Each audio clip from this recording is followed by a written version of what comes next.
Dis-moi, Blaise, tu les entends, les oiseaux? Oui, Boris, je les entends. Et les fleurs, Blaise, tu les sens, les fleurs? Oui, je les sens, Boris. Toutes ces végétations, là, ces arbres, et puis cette chaleur-là, c'est angoissant quand même, hein, Blaise? Bah non, Boris, c'est beau, c'est bien, c'est pas angoissant, qu'est-ce qui t'arrive? Je sais pas, Blaise, je me sens, comment dire, je pense à Hegel. Mais Boris, quelle drôle d'idée que de penser à Hegel quand il fait si beau. C'est parce que, tu vois, Blaise, c'est lui qui a dit « Nature se suffit, nature se suffit ». Mais enfin, Boris, Hegel, c'est pas une raison pour te mettre dans cet état. Oui, mais moi, Blaise, moi qui suis dans la nature... Ah non, Boris, faut pas exagérer, hein. Là, on est en ville, on est dans le 11e. Mais non, Blaise, tu comprends pas. Moi qui suis de la nature, une partie de la nature, eh bien, je me suffis pas. Ah oui, mais là, mais non, Boris, ça va pas là, hein. T'as la philosophie, t'as chopé la philosophie. T'es en train de nous faire une crise. Et Montaigne, Blaise, tu sais ce qu'il disait, Montaigne, sur la nature? Bah oui, Boris, je sais, Montaigne, je sais, hein, sur la nature, Montaigne, il dit nature peut tout et fait tout. Tu me prends pourquoi? Eh ben non, non, Blaise, c'est pas vrai. Elle peut pas tout, la nature, elle peut pas tout. Mais calme-toi, Boris, calme-toi.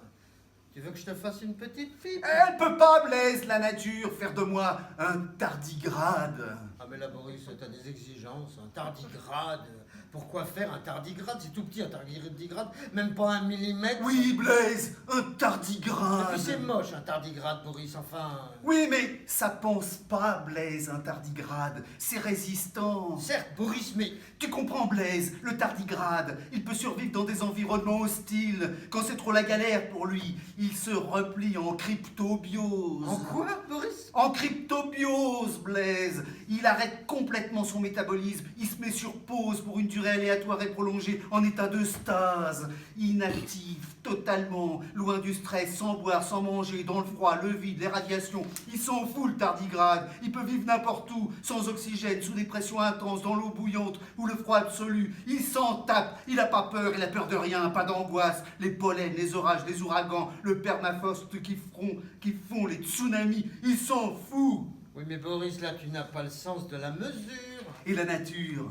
Hein? La nature, Blaise, tu crois qu'elle a le sens de la mesure? Les volcans, les tremblements de terre, les crues soudaines, les avalanches, la foudre, les épidémies, tout ce qui déborde, s'agite et se secoue. Mais t'en fais quoi?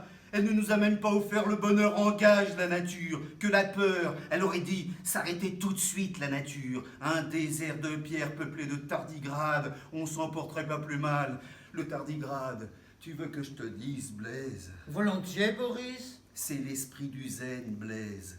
À la fois au-delà et en deçà, accueillant la grâce et la disgrâce avec la même indifférence. C'est bien tourné, ça. C'est ton dernier mot? Presque, presque. Tu sais, Boris, la nature, un jour, à défaut de bonheur, elle t'offrira le repos. Poussière, poussière. Ah, merci pour le soutien. Bah, tu ne débordes pas d'allégresse non plus. C'est vrai, c'est vrai. C'est ma nature. Au fait, Blaise, Oui. ta proposition, là, tout à l'heure, enfin, tu sais, là, je veux bien.